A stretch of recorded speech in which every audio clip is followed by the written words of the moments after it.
안녕하세요. 2022 수능에서 서울대학교 기계공학과, 연세대학교 컴퓨터과학과를 합격했고 현재는 서울대학교 기계공학과 22학번에 재학 중인 허은준이라고 합니다. 2022 수능에서는 국어는 언어와 매체를 선택해서 원점수 85점을 받았고 수학 같은 경우는 미적분을 선택해서 96점, 영어는 2등급, 탐구는 지구과학 1에서 43점, 생명과학 2에서 47점을 받아서 1등급을 받았습니다.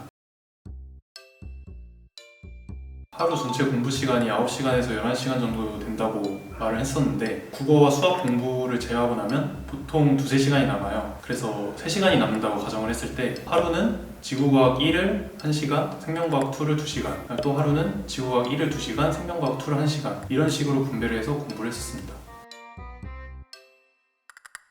제가 2학년 2학기 때부터 수능 준비를 했다고 말씀드렸는데 2학년 2학기 때 지구과학 1과 화학 1을 준비했었거든요. 근데 겨울방학 때 와서 생명과학 2를 시작한 거기 때문에 1년 안에 2과목을 준비하는 게 굉장히 좀 어렵다고 느꼈어요. 왜냐면 2과목 자체들이 생명과학 2를 제외하고도 물리 2, 화학 2, 지구과학 2도 양이 굉장히 많고 킬러 문제가 굉장히 어렵기 때문에 그런 점에 있어서 어려움을 좀 겪긴 했었습니다. 2과목 같은 경우는 생명과학 2를 제외하고도 굉장히 사설 문제라든지 사설 모의고사를 구하기가 굉장히 어려운데요. 그래서 있는 교재를 좀 잘 활용을 했던 것 같아요. 제가 가장 애용한 교재가 시대인재 북스팀의 UAA팀의 기출 해체 분석서라는 교재인데 이게 생명과학 2의 킬러 문제의 모든 해설법을 다 담은 책이거든요. 그래서 이 책을 거의 다를 때까지 들고 다니면서 봤기 때문에 그래서 자료가 많이 없다는 점을 조언을 했던 것 같아요. 그리고 더해서 시대인재 최순준 선생님의 강의를 들었는데 시대인재에서 주는 자료가 좀 많았어가지고 그거를 좀 활용을 했던 것 같아요.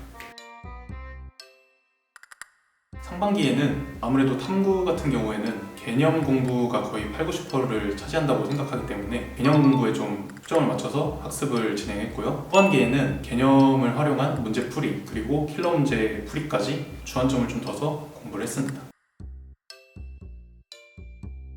지구과학 1 같은 경우는 메가스터디 오지훈 선생님의 커리큘럼을 거의 다 따라갔고요. 생명과학 2의 경우 먼저 백호 선생님의 성계한 강의로 개념을 먼저 뗐었고 성계한 강의와 더불어서 기출교재를 병행해서 같이 학습을 했었습니다. 추가로 이제 사설 문제를 풀 때는 시대인재 북스 UAA팀의 기출해체 분석서 그리고 더해서 킬러 엔제 그다음에 어댑터 엔제를 활용을 했고요. 그 이후에 이제 사설 모의고사를 구하기 위해서 시대인재 최순준 선생님의 강의를 수강했었습니다. 지구과학 1과는 다르게 생명과학 2가 아까도 말씀드렸다시피 사설 문제를 구하기 매우 어려운데요. 그런 점에서 EBS 수능 특강과 수능 완성이 생명과학 2의 경우에 있어서는 평가원이 검증을 해준 사설 문제집이라는 의의가 있기 때문에 각각 3회독씩 했었습니다. 생명과학 2의 킬러 문제 같은 경우 오답 관리가 매우 중요한데요. 아까 말했던 그 기출 해체 분석서를 중심으로 좀 공부를 많이 했었습니다. 기출 해체 분석서에는 킬러 문제 기출만 들어있고 그에 따른 이제 다양한 해설법들, 풀이법들이 들어있거든요. 그래서 그거를 한 번 풀고 지우고 한 번 풀고 지우고 하는 식으로 정말 여러 번 해독을 했었고 그리고 또 생명과학 2의 과목 특성상 킬러 문제에서 신유형이 나오기 어렵다는 점이 있기 때문에 그 옛날 기출의 킬러 문제들을 학습하는 데 좀 집중을 했었던 것 같습니다.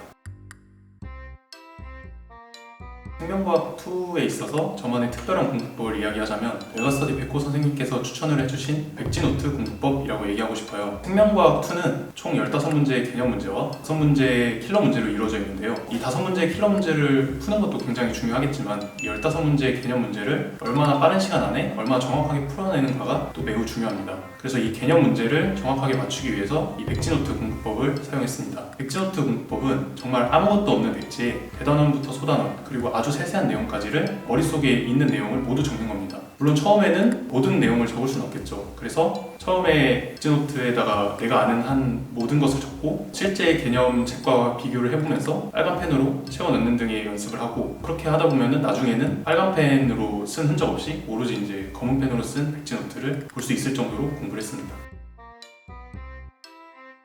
수능 생명과학 2 킬러 문제를 공부하다 보면은 당연히 슬럼프가 한 번씩 올 수밖에 없을 것 같아요. 저도 처음 코드 문제와 샤프 문제를 접했을 때 그런 기분을 느꼈거든요. 참고 공부하다 보면은 가끔씩 풀이나 해설을 참고하지 않더라도 스스로 푸는 순간이 한 번씩 찾아오게 되는데요. 그때 다른 여타 문제들을 풀 때 느낄 수 없었던 정말 어마어마한 성취감을 느꼈었는데 그 성취감 때문에 슬럼프가 극복이 됐었던 것 같아요. 그래서 자꾸 풀이법 공부하고 해석지를 보면서 킬러 문제를 공부하고 스스로 문제 푸는 순간을 계속 기다렸던 것 같아요. 수능을 마친 입장으로서 생각을 해보면 수능 생명과학 2를 비롯해서 2 과목을 별로 추천해주고 싶지는 않아요. 그런데 본인이 이제 서울대 진학을 위해서 2 과목을 선택을 했고 또 공부하기로 마음을 먹었다면 끝까지 해보라고 또 조언해주고 싶어요. 2 과목이 아무래도 원 과목보다는 개념의 양도 많고 또 킬러 문제의 난이도도 또 매우 높기 때문에 가끔 공부하다가 이제 벽을 느끼는 순간도 오고 포기하고 싶은 순간도 되게 많이 찾아오는데요. 그럴 때는 너무 어려운 부분을 붙잡고 머리를 싸매기보다는 잠깐 킬러 문제 공부, 어려운 문제 공부는 좀 쉬고 개념 위주, 좀 쉬운 위주의 공부를 좀 했으면 좋겠다고 생각을 해요. 저 같은 경우도 생명과학 2를 공부할 때 킬러 문제가 너무 어렵거나 너무 풀이법이 안 보이거나 해서 좀 어려움을 겪으면 생명과학 2의 다른 부분에 개념을 공부하면서 좀 머리를 환기시켰던 것 같아요. 킬러 문제 공부도 좋지만 5문제에 더 시간을 투자하기보다는 15문제의 개념 문제를 정확하고 빠르게 맞추는 것도 매우 중요하기 때문에 어떤 게 더 중요한지 본인이 어떤 게 더 필요한지 확인하고 공부했으면 좋겠습니다.